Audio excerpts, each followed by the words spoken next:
I'll cover the first part of the meeting with just a kind of refresh about logging in to Canvas, the requirements for really this first week. And then we'll talk about Netlabs. Once you get access to Canvas and you've completed your introduction assignment, then you'll get an email or you'll get it unlocked. Kelly, this is one thing I did for my codes is I actually put it as a requirement. Once they do the intro, it opens up the page for their codes. So I don't have to email everybody individually once they get. Yeah, well, all my codes are listed in the class. So all they have to do is look in there under the page that says C tokens, and my codes are already in the class. So there are a couple folks in my class who were, are we recording, by the way? Yes, we are. Okay. A couple folks who were added to my class late. We actually I had to go in and put codes for them. So a couple of you, I put codes in later. So just be aware they were not there to begin with. They should all be there. All of them should be there now. So yes, and all of mine should be in there also. So if you're in my course and you don't see a token beside your name, just shoot me an email. But all of them should be there. All right, so good attendance. Looks like we got 28. I knew somebody was going to call. Never failed. And that's Brandon, so I can fuss at him. All right, so I'll go ahead and share my screen, and then that's my dog, of course, in the background. If you're having issues logging in, we've noticed, and we've had some emails from other instructors like you're taking this course that just can't find their ID. But don't fret, okay? Don't fret that you may have issues logging in. Kelly, myself, and Michael, we all have your username, your email address, and we can help you identify what your username is to log into Canvas, and then from there, how to set up your Netiquette account. And then we've already got all the accounts imported into Netlabs, which we'll cover. I guess Wednesday we'll cover Netlabs at lab 2.9.1. But to familiarize yourself, again, this is a refresher. Easiest way to get to Canvas is go to www.stanley.edu. Select either Canvas, and if you've already logged in, here's a link to your email.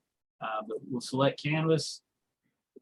I'll select my name. I've already got my password inputted. All right. And at Stanley, we actually have two-factor authentication. Now, for students, I don't know if are y'all being required for two-factor authentication also? I think they are, Brian. I know I helped Brenda Saturday, and we had to go through and set up the two-factor authentication for her. So I think they are. Okay, wonderful.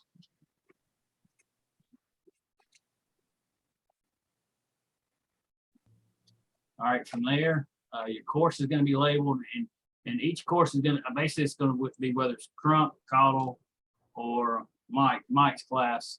The Cisco class here, net 31008, and whichever class you're in. Once you log in, we have a welcome, which basically welcomes you into what sites we're going to be using. Canvas for your initial introductory assignment, and then access for your seat token. After that, you're just going to basically be working in Netiquette, working with Packet Tracer, and working with Netlabs. So if you've not used your access code or your token to get into Netiquette, please email me as your instructor, Michael or Kelly, so we can help you get in. So we can activate the module exams for one. I haven't activated any of them. Still got quite a few that have not logged in as of yet to Netiquette. So once we get near the end of the class, we'll show you the kind of how to start a class as an instructor and the reason that we've done the things that we've done. And really for module exams, the module exams are not automatically turned on. So if we only have 10 instructors out of 100 that's taking this course, then that means that only we're activating those exams for 10 instructors, not the full amount. So we're waiting to get as many instructors in so we can create those module exams for a large number of students. Netlabs, again, we'll talk about Netlabs after this is over. If you have any questions if you don't know your username and password, We can help you get your email address and show you what your email address and show you the generic email. And everyone should have received an email talking about your Canvas password. Your username is going to be your email address from Stanley, and it's going to be whatever your username is at sec.stanley.edu. You're going to log in using that with Canvas and with Netlabs. And then for Canvas, it's going to be just your first two initials of your last name, first letter capitalized, next letter lowercase, and then your 6-digit representation of your birthday. Mine will be March 2nd, 1972, so mine will be 030272. That's just an example. Netlabs is not linked with a single sign-on. So your Canvas class is linked with everything at Stanley other than Netlabs. We manage that in our data center, and we can reset passwords only for that. Passwords for Canvas or anything campus-wide, you'd have to go through the password reset policy from logging into a self-service. Any questions on that so far? Let's see. All right, so yes, packet tracing will be due this week, and we'll talk about that. Kelly will talk about that shortly. And Brian, there's a question from Russ Tarpley. He's using his school email for Netacad. Wanted to know if that would cause No, that does problems. not. That's perfect, because Yes. really Stanley's you'll have access to Stanley emails for 2 semesters, so you'll have it for both the fall and spring after this course ends. So it's best to put in your work email, or you can even use your personal, whichever one you accept. Okay. Quentin Trent. Okay, Quentin, are you in my class, Michael's, or Kelly's? And to be clear, you can change your email address inside of Netacad by just going to your profile and going down and clicking on the your profile information. You can change your email address in there. So, Brian, remember all this is recorded. So, Oh, okay. All right, Quentin. Looks like you logged in already. Are you talking about for Netlabs or Netacad? I'm assuming you're talking about Netacad. It might have been Netacad. I know last night I was just having a lot of trouble getting in. Okay. All right. If you haven't, send me an email and we'll get that fixed for you. I'll help you with that. Okay. Thank you, sir. All right. The syllabus. If you haven't read the syllabus, please take the time to go over the syllabus. It talks about everything that Stanley offers to you as a student, and just a bunch of really good resources. You can use this syllabus as a reference for your future class, or you may already have a syllabus guidelines you have to follow at your school, whichever. Feel free to use it if you need to. The due dates, they're preliminary due dates in the syllabus. We set the due dates for your benefit, so you can stay. You don't have to do a lot of content really quick to catch up. If you do a little gradually throughout the course, you'll stay on task, on time, and you won't be bombarded with just a lot of content. Okay. You are required to do the introductory form post. The other thing that you are required to do is watch these videos. We will share a lot of content, especially as we're team teaching this course this semester.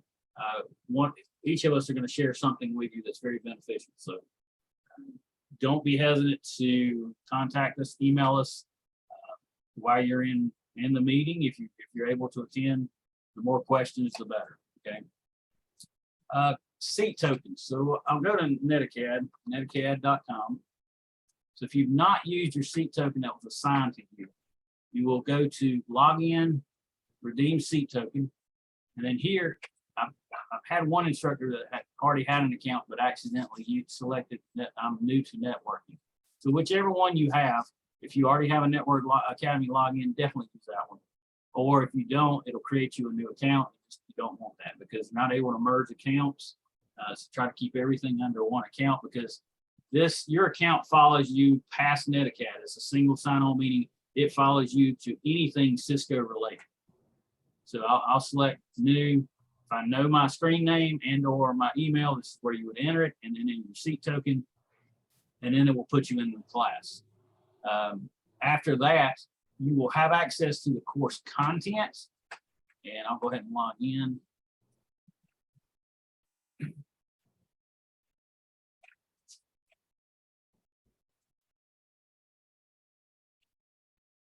So you should see this course, ITN ITC Summer 2022.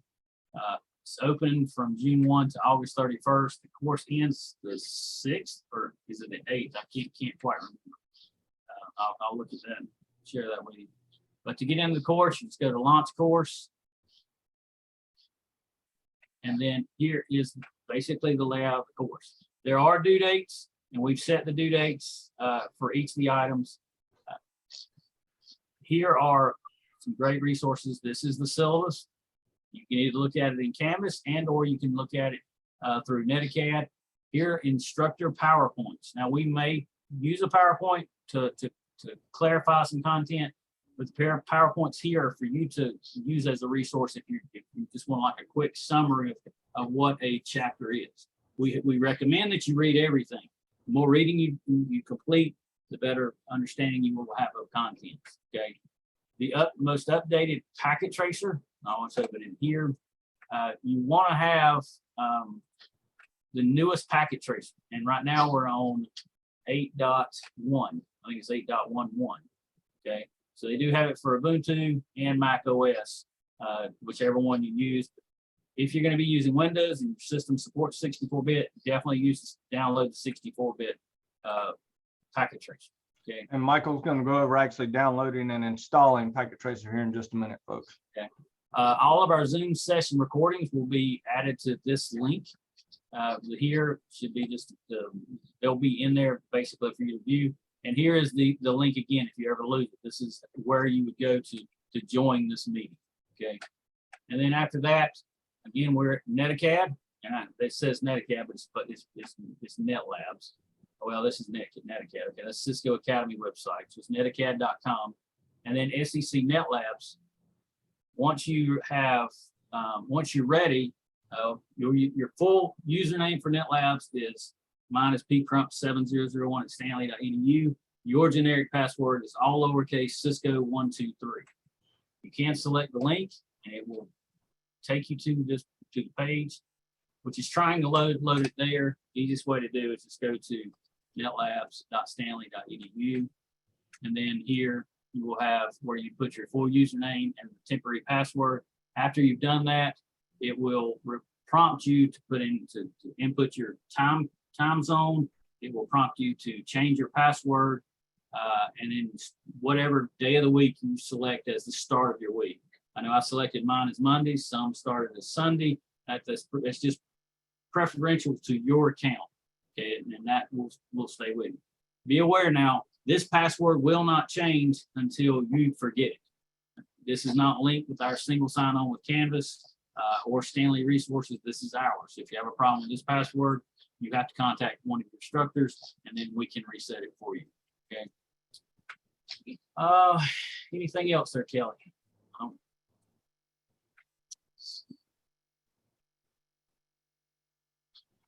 Gets into the course content. If everyone, this is, as you see, a review of what we kind of did last class. So we're just trying to go back over again. Are there any questions about anything that we are talking about so far? I know Brian has shown. We are going to show here in a minute. Michael's going to show how you upload or where an upload from an assignment goes and how to upload packet tracers. Karen, I'm not understanding. It's the instructor check the completed. Oh, you're talking about the completed box here. It will. Yeah, that box, do I check that? Is that for me just to remind myself I've done it? Or that is a check mark? I've checked mine, but. Yeah, you can. It'll be just for you individually. We'll, like I said, we see everything that's all completed because. Yeah, we check those. We check them on the back end. We'll basically see that you've uploaded it, and we'll have to go in and grade it. So. Okay. Sorry, I misunderstood what you was talking about, Karen. But yes, that's for you to check. But then we will actually grade them by going in and looking at them. So Michael's going to show how that kind of looks in a minute. I do have a quick question also. Go ahead, Brian. I know some of the labs, I've done a few already. A lot of times there are things where you type in commands and you can click the check. There's like a button you can click to check to see if it thinks you've done everything in if it says completed or 100%, usually that's where I'll save it and then I'll upload it afterward. but a lot of them have questions intermingled, you know, as part of that. And I'm not, even one of the labs, I think had all questions. I think it was lab number 2 or something like that. I kind of went through it and uploaded it, and I haven't answered questions because I don't know where to input those answers. I assume just putting the commands like we're directed to is enough, or am I missing something? I call those look and see packet tracers. And there, you know, there's look and see packet tracers, and there's packet tracers where you actually have to put in commands. Some of them is actually like watching the process of the DHCP address being given out to a machine or something like that. Typically what we do is I usually have my students put them in a WordPad document and upload them with their packet tracer file. Michael's going to show you the process, but we've actually come to the conclusion that for those, you're going to upload the packet tracer file with your name on it and a screenshot of the check results. And that's going to be enough for us. Now, if you want to create your own like little Word document or, you know, an online Google Drive doc that you're saving your answers in, I would actually suggest you do that for yourselves. But for those, we're not going to ask you on the packet tracers to upload those. Okay. Now, when we get to the labs that are actual, the hands-on labs like in Netlabs, we're going to ask you to actually fill out the document and upload that whole document for that. But on the packet tracers right now, you know, we're really going to be looking just for the packet tracer PKA file or PKT file and your check results. And Michael's going to show that in just a second. But yeah, there are 2 types of packet tracers, those that you do configs on and those that I call look and see packet tracers. Thank you. Anyone else? I also have some good news. This is straight off the press. I just found out that a group is going to apply to get a $5,000 grant to pay for CCNA 2 for this group. That won't pay for all of you. That'll pay for 25 of you. I've agreed to kick in $5,000 of our ASC funds to do another 25. So if this works out, no promises, but I may have 50 slots for CCNA 2 for folks who want to move on to CCNA 2. So I'm just throwing that out there because, again, I know a lot of you may want to move on. I have no information right now about when that, you know, when I'll know about the grant, but just that's kind of interesting. I got the email just as soon as class started, so I thought that was cool. All right, any other questions before we turn it over to Michael? All right, Michael, I'll turn it over to you. Okay. Hey, Kelly, I think my sharing ability has been disabled. I need you to enable it. The ability to share my screen. All right, it's been enabled. All right, thanks. Yeah, whoever starts the actual meeting has to then make the other 2 of us co-hosts. Oh, okay. Thanks. Okay, so where I'm gonna start here is in Netacad at netacad.com. Preceding that you have already redeemed your seat token, you're able to see your classes here. So from inside the class, when you go to your reading material, it's gonna give you the explanation of downloading packet tracer there. So I'm just gonna click this link. And another thing to note too, that's doesn't involve packet tracer, but just involving the course, that without the reading content open, if you try to use any links here, it won't open up. It'll tell you that you got an invalid session. But long as you have the links, the content open, then the links will work and take you directly to the appropriate lab that you're trying to do, or packet tracer. But from inside this course, it gives you the steps on downloading packet tracer. So it tells you the steps here where you go to your main Cisco page on learning. We're gonna go to resources and we're gonna select the download packet tracer. So when you go back to that, your main login here, where you're gonna see your resources, we have the option here to download packet tracer. Then you're gonna select the appropriate version for your whatever system you're doing, your operating system. Then you have Windows 64-bit, Windows 32, Ubuntu 64, Mac OS. And also there's some little courses here that you can click, and it kind of goes through an overview of packet tracer also. So what I'm gonna do here, I'm gonna go ahead and download packet tracer here.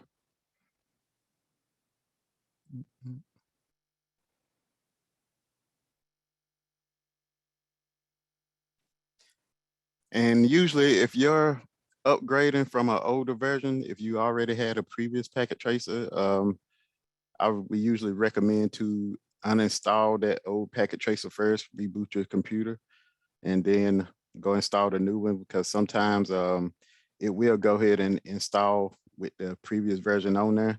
But in some of my classes, I've seen some issues with, I'm not sure if it's, sometimes it try to read from the old one or something. It just, I've seen all kind of weird issues with it. So once we get it downloaded, just one moment.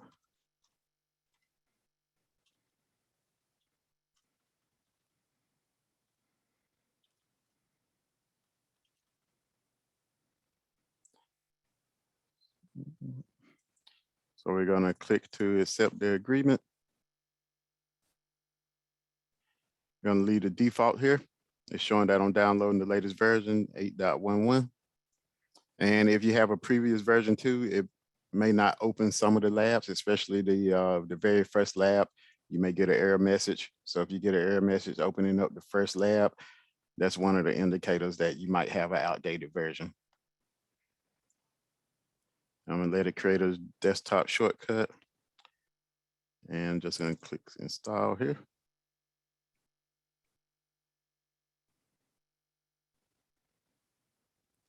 And just an overview of what Packet Tracer is, it's a, correct me if I'm wrong, sometimes I get the word stimulator and emulator mixed up, but it's a application simulator where you can use actual networking equipment, and you're able to, it simulates the real equipment commands and everything. So it's very good for practice. I always tell my students, if it's something you don't understand, with me, I usually do the lab on it like 6-7 times till I understand it. So it's very good for that. And once it boots up, it's going to come up to this Cisco packet tracer screen. And you see it gives you the option to log in with Skills for All or Networking Academy. So you want to log in using Networking Academy. And also you can select here to keep, if you're on your personal computer or a private computer that only you use, you can click this option here. It'll keep you logged in for 3 months. So I'm just going to select using the Networking Academy. And let me move the screen here and sign in. Just one moment. And when you log in, you're logging in with the same Network Academy that you're using for the class here.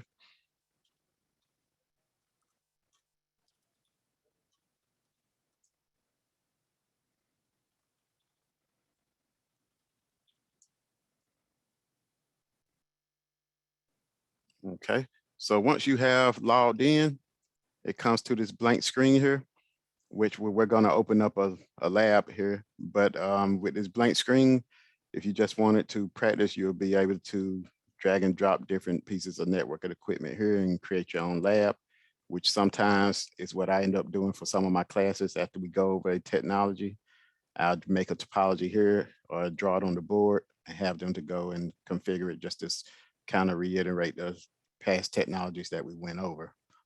So once we got it downloaded here, I'm going to minimize here, go back into our class. Can I ask a quick question? I don't Yes. know how to raise my hand. This is Karen Benson. Yes. I was playing with Packet Tracer and I got the wrong cable, and I don't know how to delete. I tried every one of the icons, but I couldn't delete the wrong cable. I had to start all over again. Can you show us how to delete on that Packet Tracer? Yes, we will go through that. And I know sometimes it's a little weird going through and deleting it. I think I've had some issues with it before myself. But let me run through here. So we're going back. Go back to the class here. We got Packet Tracer installed. And also I got the content already up. So now I'm just going to go to this first lab here. And most of the labs, we have the links here, which is going to take you directly to the lab, as long as you got the content page already open. And here, even though for our packet tracers, the only thing you're going to have to upload is the packet tracer file itself and a screenshot of the activity results, but also above it, it do have a document here. So if you need a document for extra, you can put it on a separate page, and most of the documents are embedded inside that packet tracer file also. So here we're going to download this packet tracer. Michael, Yes. you want to show how to delete a line just on a blank packet tracer real quick, since you got one Oh open? yeah. Just go ahead and do that. Just pull out a router and pull out a switch and put a cable between them, and then show the deletion. Now, I will tell you, some packet tracers, like the ones that when he pulls up the third one over there, The yeah, first third copy trailer. right there. Some of them, like the ones that you're doing for the curriculum, have the deletion button disabled, so you're not able to delete it. But if you wanted to Okay. delete that one cable right there, Okay. you can click on the delete right there, and then take the X and click there and get rid of it. Yeah. And then you need to go back to the selection item, go back to grab selection, right up left-hand side, but no, on the other side there, Michael, up at the top, right above logical. Keep one more right there, and then click there, because if you don't, now come back down, Michael. You'll see now his cursor is no longer the X. If he had stayed on the X and clicked on something, he would have deleted it too. So you can switch back and forth between the deletion and the select button. Yes. Does that make sense? It does, but actually the first scenario that you discussed was exactly what happened to me. It was You had it left on deletion and kept deleting stuff. Yes. So I had okay. to, okay. Yep, you got to click on that select. Okay, thank you. Okay, sorry, Mike, go ahead. Oh, no problem. No problem. Thanks. So now I'm just going to click on packet tracer here, and it's opening up. Let me move my.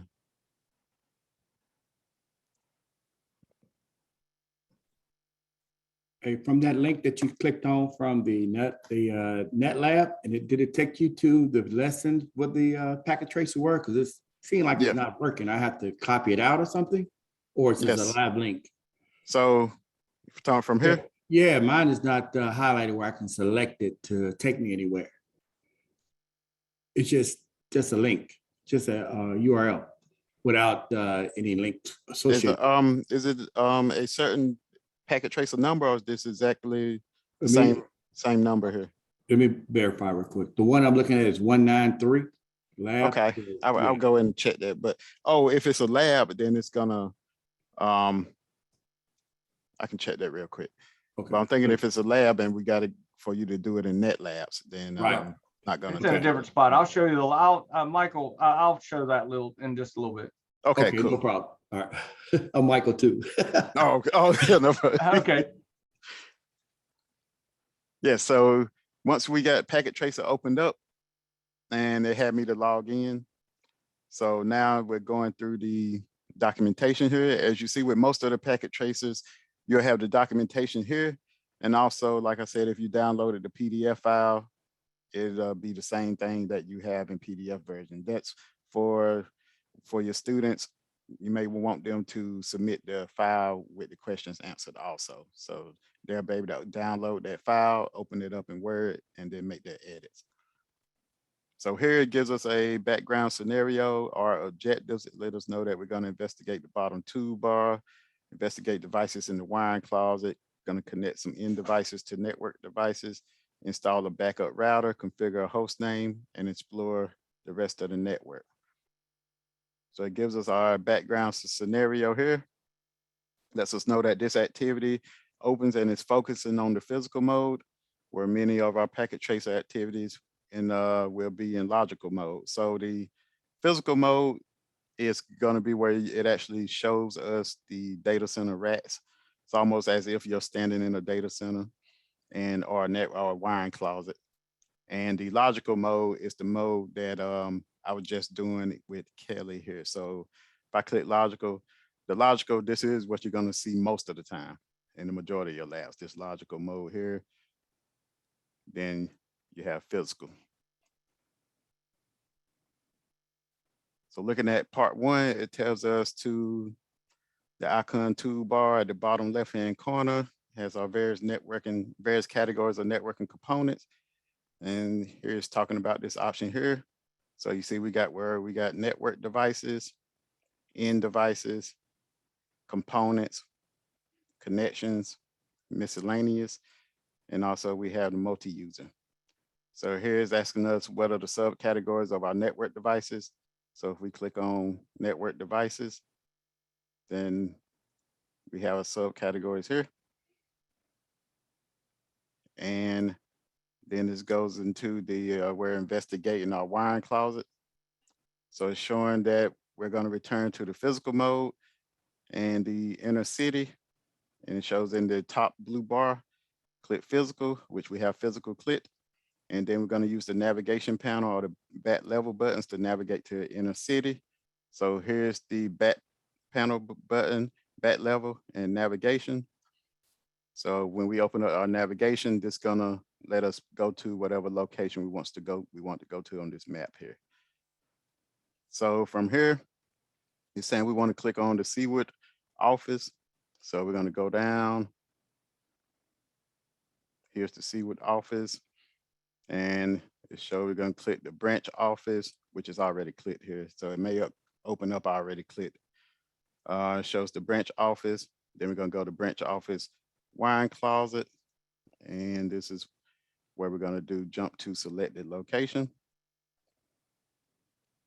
Now from inside of the closet here, it shows where we got the cable peg board.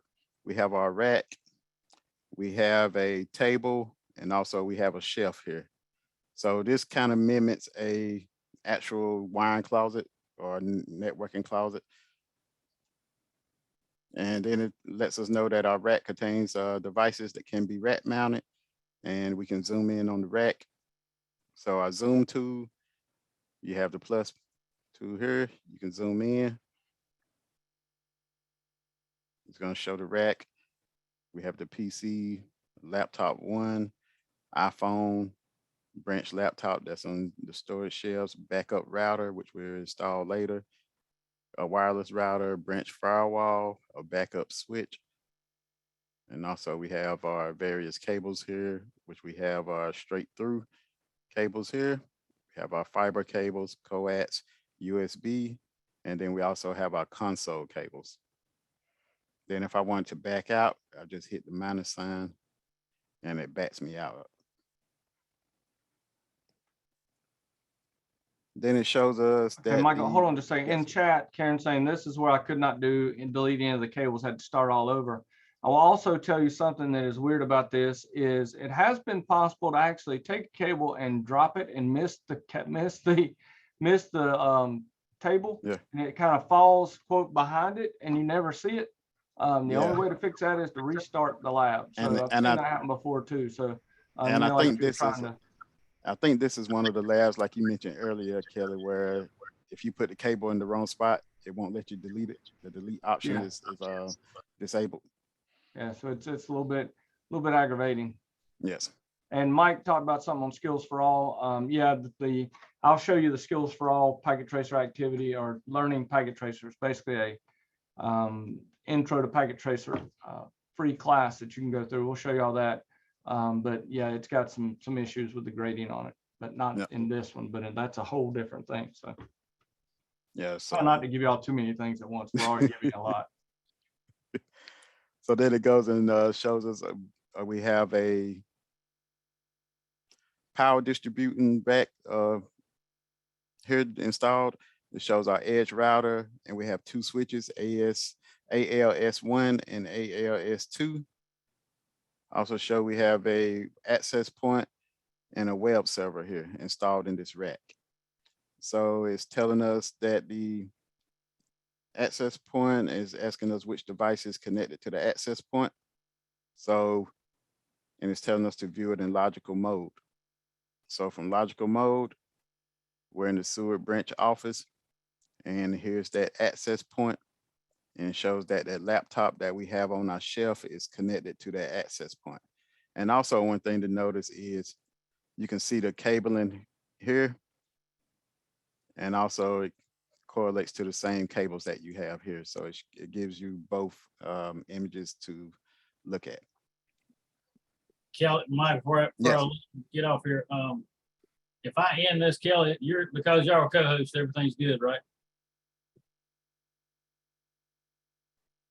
I don't know about that. Are you recording locally or to the cloud? I'm recording. I'll leave it on, okay? I'll just leave it on and then I'll log back in remotely and stop it. Actually, Okay. I'll join from my phone here in just a minute. So I'll hang out. Never mind. It's 4:35. Sorry to interrupt. Oh, no problem, no problem. Yeah, so it shows us we have that laptop connected to that wireless access point. And then going down to part 3, it's showing our end devices and network devices. And it's saying that it lets us know that Packet Tracer will grade the rest of the activity. So anytime we can hit the check results at the bottom of the task window to click and then click those assessment items to see which items we completed. So in a lot of the Packet Tracers, you'll see where it grades. And as you start to enter the commands right or do the steps correctly, you'll see that percentage go up. And also when you do your check results, which I'll go into later, you'll see where anything that you may have missed or entered the wrong command. So it's telling us to investigate the cable pad board. It includes 2 console cables. So here's our console cables. And we have 10 copper straight through. Here's our copper straight through. 4 fiber, 2 coax, and 2 USB. Then tell us in physical mode, we're going to click on the copper straight through cable in the cable peg board. So we click on it, it outlines in green. Now we're going to float our mouse over the ports on PC1 till we see the fast Ethernet pop up. So that's fast Ethernet here. And PC1. And shows the other, so the copper is still selected. We're going to select the fast Ethernet port 0, which is selected. Then shows it highlighted green. Then we're going to connect the other end of the cable to the ALS2 switch by clicking on the empty fast Ethernet port. So here's my ALS2 switch. I'm gonna put it here in port 3. And now you see that cable dangling from the port 3 going to our PC. And everyone noticed that his completion percentage went up Yes. there on the left-hand side, what's showing under completion. So as you're doing these labs and you do something correctly, if it's a graded item, then your completion percentage will go up. Yep. Then it shows our next step. It says our PCs and laptops can also be connected to our networking devices using a console cable or USB cable. So, Michael, quick question here. Mike, yeah. Dr. Michael Reynolds, it depends on the packet tracer. Some items are graded, some are not. So it just depends. I can't say absolutely that, you know, part 2 items will not and part 1 items will, because on some packet tracers, you could literally do step 1 and get a percentage, and step 2 doesn't give you a percentage. So it's not a consistent item. Now I will show you this. Michael, click on check results real quickly. Yes. And what you will see here, if he looks under assessment items, as long as it's not a troubleshooting, okay, yeah, real bad there, Jim, cable management. But as long as it's not a troubleshooting packet tracer, it will tell you what you've done correctly and what you've missed. So that's a neat thing there with the check results lets you show that. So okay, now you can click back. And yep. Yes, So now anything you do as a student, they can work as long and as many times they want to do these. Yep. These I don't call these labs. These are packet tracers, because there are labs which are different. That's labs are done on real equipment. Packet tracers are done in the packet tracer simulation engine. Yes.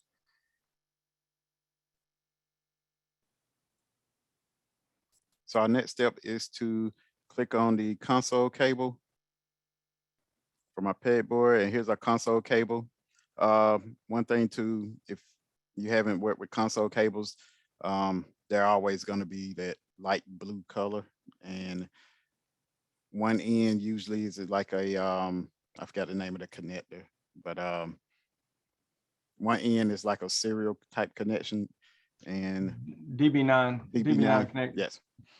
But one way to clearly tell the console cable, ever since I've been in networking, they always been the same color. I'm not even sure if you can order them different colors.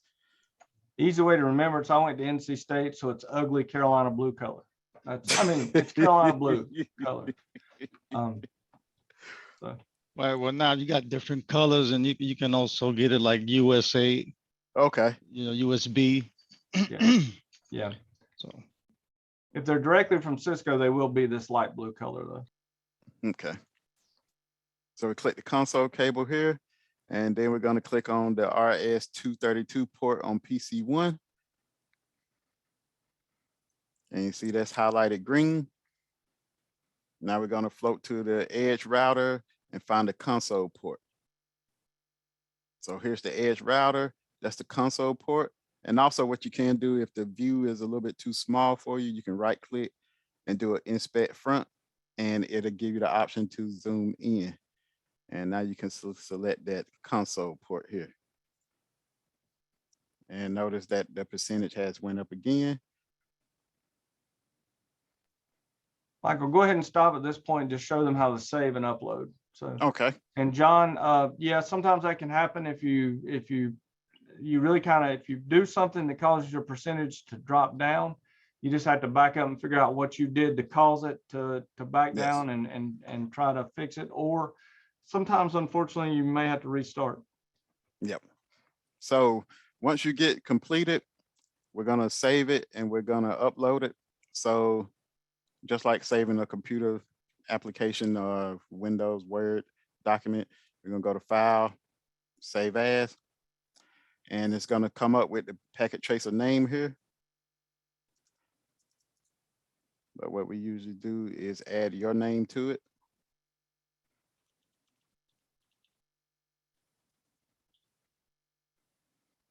Save that, and it's going to my downloads. And also what we're going to do is, while it's saving, you can click on your check results, click the assessment items, and then we could take a screenshot here. Let me bring up snippet. So we're going to take a screenshot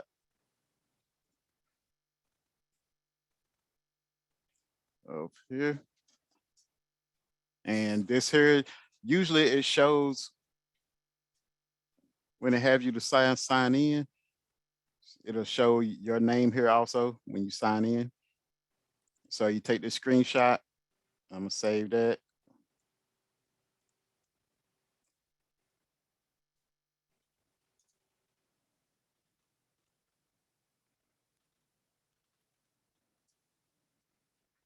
And once I got those two saved, now I'm gonna come back here. And then when you go to upload it, it won't let me upload because I got instructor privileges, but you'll come back here, it asks you to upload those files. Once you click upload, you find those two files that you have just saved, and you click on those to upload them here. And then once you upload it and everything's completed, it'll show you that everything has been uploaded. And then what me, Kelly, or Brian would go and do when we go in to grade it, it'll show us how many that it needs to be graded here. Then we'll go in and grade it. Any other questions? I have a question. When I was opening up one of the first labs, it asked me to fill out the profile. So I put my my email in there and my name. Then I saved the packet tracer as it is. But I did save it again. I put a name and a date on it again with my name on it, and I uploaded the whole file. So you guys are going to open it up and see my percentage, or I need to go back and make a snippet of that? Michael, the reason this is a good thing to get in the habit of doing is with the profile, because every time when you entered it, it starts the packet tracer over and it saves the packet, basically saves it internally as your name, and then it puts a timestamp on the packet tracer you submit. So it is an extra verification just to prevent cheating. So yeah, and if I didn't put it in there, I remember when I think I did the first one without filling out the profile, and I think I just closed it out for some reason. Then when I came back, it was empty. I had to start all over. that's fine. So yeah, so I think that's what that's for, right? I guess. Yep. All right, good. So I did mine without taking a snippet of it. I just uploaded the whole file back with my name on it. That's okay. And now you know you can add a snippet. Don't go back and redo it though. Yes. No, Okay. no, you can just do that from here on out, add a snippet. And what we've learned is as instructors, it's so much easier to grade because we can just pull up that snippet and look at it and see your percentage. And, you know, if you've got 100%, then we can give you 100. If you've got a 50, then we can open up your actual packet tracer and try to dig down in it and figure out what went wrong or where the problem's at. Oh, that makes So sense. that's why we ask you to give us both of those. And you Okay. will learn it's going to save you a bunch of time when you're an instructor down the road, Right, grading right. your own students, having them put that snippet in there. Okay. Hey, so this is Lorraine. I have a question. Shoot. I downloaded the PDF as a Word file, answered the Okay. questions, and then I added the snippet of the results and said that I did it completely, and Okay. that's what I submitted. Do I have to go back and redo the Nope. packet tracer? Nope, that'd be fine for right now. Just in the future, if you will, upload the .pkt also. Okay, Yeah, thank don't- you. Yeah, no. Okay, I didn't even do that much. For some reason, I was thinking the packet tracer, you could see on the back end. So I didn't send anything of the packet tracer, but I did download the PDF, make it a Word, answer all those questions and upload that. That's fine, I Karen. For can this go back. first one, don't worry about it. Just, Well, for I the already future, went all the way down to 2.5.5. That's fine. Not a big deal. Not a big deal. Just from That's here on fine. out, do it. I understand. I did it all, I promise, but. Well, and we're gonna talk I about didn't- Netlabs on Wednesday. I'm gonna walk you through a full Netlabs lab on Wednesday. And when that's the one we can see everything. Packet tracer, you've got to send Okay. it to us, but All right, I got yeah, that's confused. not a Thank problem. you. Yeah, we're not gonna make you redo work. No, we're not into that. I was gonna cry. No, we're not going there. Remember, no crying. That's exactly right. No crying in that work. We were actually working on the Skills USA National Contest today, so we're trying to make it where no one will cry. Okay. Any other questions? Michael, any questions for Michael? Any questions for Brian before I kind of Are jump you over gonna go over the next one? the next packet tracer? Yeah. I am not going over the full packet tracer, no, but we can go over it on Wednesday when we get to our labs. Okay. 1.5.5 you'll go over. Well, which one? Because that was 255. mostly Oh, questions. yeah. We're actually going to go over instead of 255, 255 and 292 are basically the exact same things. Typically what happens here is you have a packet tracer that takes you through and gives you all the commands. Then you have a real hands-on lab that has you implement those commands you learn. So yes, we can do that on Wednesday. When we first come in, we'll do 255 packet tracer. Michael, make a note of that. So we'll remember to do that. We'll do 255 and then we'll jump over and do 292. I So you think can she's see the asking about difference. 155. 155? That's just that's not a graded one, just kind of goes over the. Yeah. Yeah, 155 is just a, it's one of the look and see ones. I think it was mostly just answer questions. Yeah, that's all it is. Yeah. And you just kind of look at it and see the network representation and how things, so like I said, if I click here to take me, well, it won't take me there because it'll take me to your spot. But if I go here and then I go here, what, I should get an error message maybe, unless I've already opened it. I bet I'm gonna get an error. Notice I haven't opened the curriculum yet. So this is what will happen if you try to click on those links without first opening the content. So what Michael was talking about, before you can click on the links to navigate easily, you need to actually open up the content. So go to the course module content. And then once I open that, then I can actually go in here and click on this link and it will take me into that in the content. So basically it takes me down here to this packet tracer representation. So I can open. Oh, thank you. That's why he was telling you that you need to really open it first and then you can use the links inside the class to navigate. And that's not anything we can get around. It's just a function of how the course management system on the back end deals with course management and content delivery. Okay. All All right, let me real quickly here. Okay, yeah, this is the one you were talking about, just network representation. So what you can see here is it's pretty much just giving you a network, and then you've got this activity file that sits here and has you walk through and look at, you know, what's a WAN, LAN, just looking at different challenge pieces. So this is one of those look and see ones. And if you do a check result, you'll notice there is no check result because there's nothing to configure here. So on these, you're really just going to upload the packet tracer with your name on it, and that just tells us that you went through it. Now, could you cheat and not do it? Yep. My answer to that is I tell all my students, if you cheat, you go to hell. So, you know, if you're willing to risk your immortal soul to cheat, yeah, go ahead. But all joking aside, by putting your name and then uploading this, it lets us know that you've done it so that we're able to kind of move on from there. All right. Now, folks, we are approaching about an hour here. But you want us to turn the answer to 155. If you have not done the lab yet, then yes, that'll be fine. Put them in a little Word document or WordPad document and upload them. That's fine.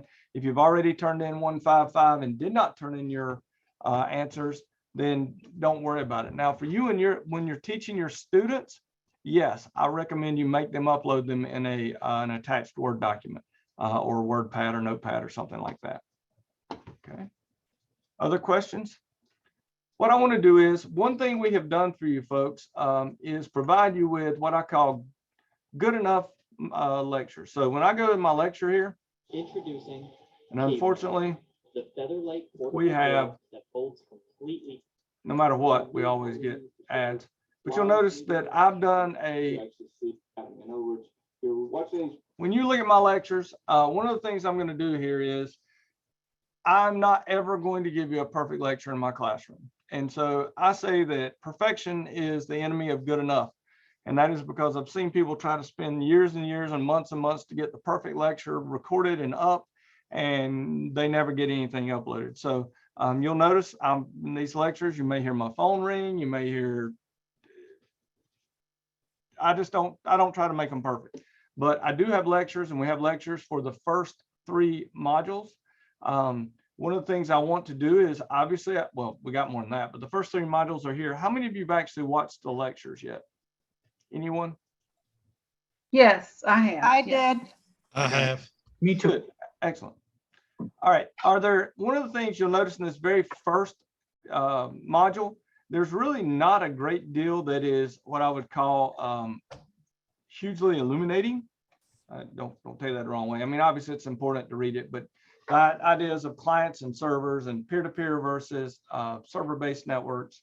You do need, I think, if you're new to networking, one of the things to take away from this is to learn your some of the representations of the devices.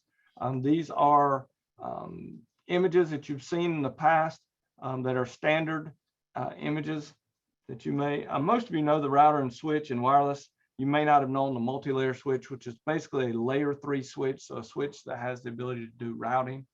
And the firewall appliance, this is the Cisco firewall. You also will sometimes see a little firewall like this. It says NGFW, so next generation firewall.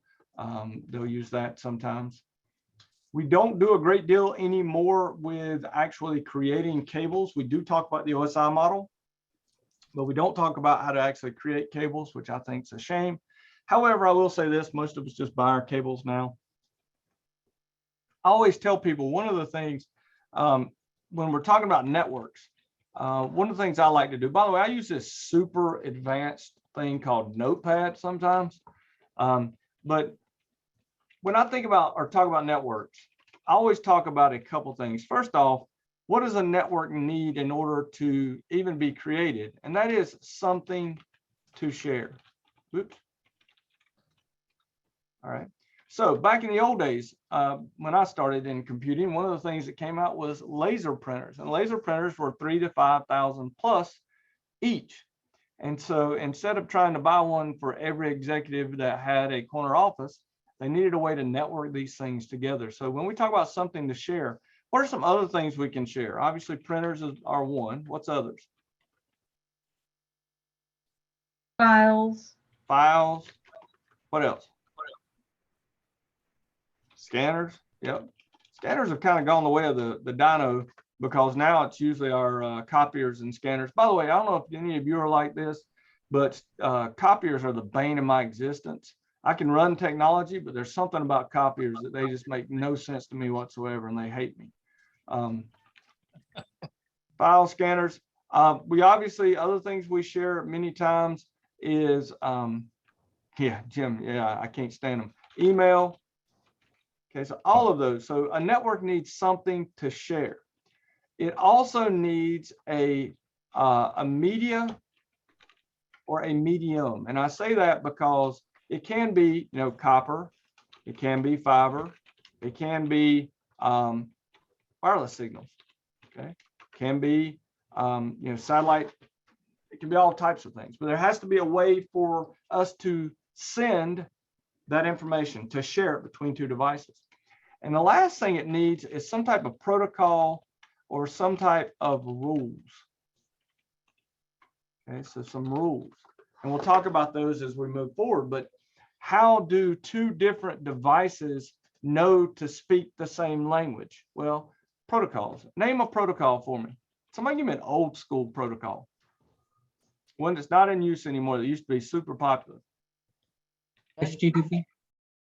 No, HTTP is really still popular. Telnet. Not Telnet. Or Although I will TP. say that is Apple one that's Talk? not used much. But what is? Anybody remember this old beast here? Oh, gosh, yes. That was IPX, for, SPX, the old Novell. Novell world. How Novell, about this one? yeah. Really show them NetBUI. Oh, yeah. Yes. Mhm, yeah. Okay. Now those are all. I'm too young networking to protocols. remember all these things, and I've heard about them before. No, God, now that makes me feel bad now. All right. What's the protocol or the rule that we use now? Oh yeah, token ring, that's a good one. And Modbus, both of those are old. What's the one we use now, especially the layer 3 protocol that we use now? IP or TCP IP. In particular, we use version 4 and we also use version 6, so TCP IP. All these are rules. They're just ways of devices to speak the same language. That's all it is. So inside of the curriculum, it talks about what is needed for a network, and they talk about the physical and logical layer. By the way, you'll notice one of the very first labs that you do in Packet Tracer shows you the difference between the physical topology and the logical topology. But as you go through here, it talks about what is needed for a network. So large, SOHO, all the way down, LANs and WANs. But I like to always teach my students that there needs to be something that's got to be shared. Remember, necessity is the mother of invention. Then there has to be a media or medium. And then last, there has to be a set of rules and that allow the devices to talk to one another. We are going to discuss all of these things as they relate to LANs, WANs. What is another type of network? We talked in the class here, and I know we've only got a couple of minutes, but we've got local area networks, which are another way of thinking of this is a limited area network, although the actual name is local area network. We have WANs. What are WANs? Wide area networks. Wide area, which the best known example is the internet. What about a CAN? How about MANs? MANs. MANs are another one. Yep, MANs, that's metropolitan. Oh, CAN. you said that. Metropolitan. And this is campus area. That's a campus area network. Yep, sure is. Sometimes we use the term LAN and CAN interchangeably. In fact, we use the term LAN. How about this one? This is one that we all are using more and more, and we don't even think about it. PAN. Yep. Personal area network. How many of you have wireless earbuds, Bluetooth earbuds? You have a PAN. Years ago when I was riding, I had a GPS on my bicycle, and the GPS connected to my phone, which then would connect to and let my wife know where I was at all times when I was riding. So that was a personal area network. So all of these networks, though, have to have these 3 main components in order for them to work. And that's pretty much all of chapter 1. It's really a very simple chapter that we go through. I'm not going to spend a whole lot more time on it. What I do plan to do, we're at the end of our hour today. What I plan to do on Wednesday, because we didn't quite get to everywhere we wanted to do, we will talk a little bit about the actual switches and their configuration. And then we will walk you through the lab, packet tracers and labs on doing a basic switch configuration. So what I suggest is if you haven't read the chapters, read them, watch your lectures, okay? And come on Wednesday ready to go over some packet tracers and labs themselves. And we will give you detailed instructions on Wednesday on how to get into Netlabs. So if you have not got into netlabs.stanley.edu yet, we will show you exactly how to do that on Wednesday. Last but not least, Brian mentioned we have not turned on the module exams yet. We are still waiting for some folks to redeem their seat tokens and get into the class. We'll probably wait at least another day before we turn those on, because when we turn them on, they'll only get turned on for the people currently in the class. That's one thing you'll learn when you teach these classes. You want to wait till everybody who's going to be in it is in, so that you don't have to continually turn on exams multiple times. Can we access the books? The book is right here under course content. So if you're logged into netacad.com, all of course content is under these modules right here. Oh, and one other thing, someone asked me about the labs that do not, or the labs that do not use Netlab. So if you look, your screen wasn't shared. Stop and share. Okay, let me go back and share it. Someone was asking me about these labs that are not in Netlabs, and you want to see where they're at. Well, those labs are in the curriculum itself. There's two ways you could look at these. One is you could just go through the curriculum until you find them, or it's better to click on the course index, uncheck all, and just click labs. Then you will see here lab 193, lab 238, lab 292. So when you see a lab here that is not listed as being in the curriculum, but it's shown here, see 192, 238, you can find it by going again into the course index. Everything will be checked by default. Uncheck everything, click labs, and then you will find here. Click here and it will take you to where that is at inside of the curriculum. Does that make sense? Does that help? Yes. Then you can just open these. And these are the ones that typically are labs that require you just to fill out items inside the labs themselves. Okay. Any questions? Any questions about navigation? Excellent to see so many folks here. So yeah, the book, there isn't technically a book. Now, if you are a Cisco Academy or becoming an Academy, you can contact your Cisco Press rep and ask for a copy of the official books that kind of map to the curriculum. Honestly, we don't even have our students get those anymore. We typically have our students grab a certification study guide. And where were the content of the books that you said was here? You weren't showing your screen at the moment. Oh, sorry. Yep. Let me go back. No problem. No problem. So when you're inside of here, the book is right here. This is all the book. It's just the content that you read inside of here. So here's module 1, module 2, 3, 4. This is basically the 17 modules that would be the 17 chapters of the book. And they're all inside of here, and all of your reading is in here. So you can just read directly off of here. Plus you've got videos in here, which you don't have with a book. So does that help? Yes, thank you so much. No problem. No problem. So like I said, if you're reading in modules 4 through 7, just click here and it starts you out at module 4. And you can go down and start reading there. All right. Someone in chat. What is your recommended source? For finding a certification study guide, typically we use, 31 days to your CCNA. We also have another study guide. Give us just a little bit. We're going to show you our O'Reilly stuff on Wednesday too. So, but typically we just use one of the main study guides. A lot of people used to like the Todd Lamley books. I don't know if they're as good as they used to be, especially with the new version 7. The CCNA doesn't have as much content as it used to have either. It's not quite as in depth. So Michael or Brian, do you either one of you have a suggestion for a study guide that you like? Before the CCNA changed recently, I use Todd Lamley's book. Yeah, that's I- typically what I would use. I like it better than the OCG, the official cert guide from Cisco. I liked it a little bit. It was a little bit easier to read. Mike, can you type that in chat so everybody sees that? And my spelling horrible, so let me pull it. It was the Todd Lamley book right here. So it's Todd Yes. Lamley. Now this is the first edition. I don't know, this may, but you Yeah. need to look for the edition that maps to the current exam, but it's So Todd the- Lamley. The one up above it is gonna be the one that maps to the current. The one up above it to your That right. one. Yeah, it's actually 2 books that comes with Okay. it. So there's 2 volumes here for him, so. But that's the Todd Lamley book, and you said it's got 145 ratings and a 4.5 Yeah. stars on Amazon, which is fairly decent.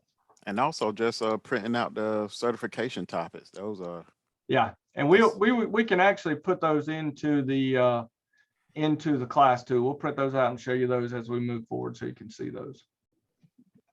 Okay. Yep, that is very true. Print out certification topics is a definite, that's one of the main ways I study, is just to print those topics out and then create a book and study by those certification topics. And we'll show you where to find those. Okay, yeah, 31 Days CCNA, Todd Lamley's book. All right, any other questions? All right, contact your instructor if you're still having trouble getting in. Thank you to everyone for being here. We really appreciate it. If you have any questions, contact your instructor and let us know. If not, we'll see you on Wednesday for a in-depth look at how to get into Netlabs and going over some labs. If you have a particular lab that's giving you issues, let your instructor know so that we can also make sure we cover those during our lab sessions. Everyone, have a great day.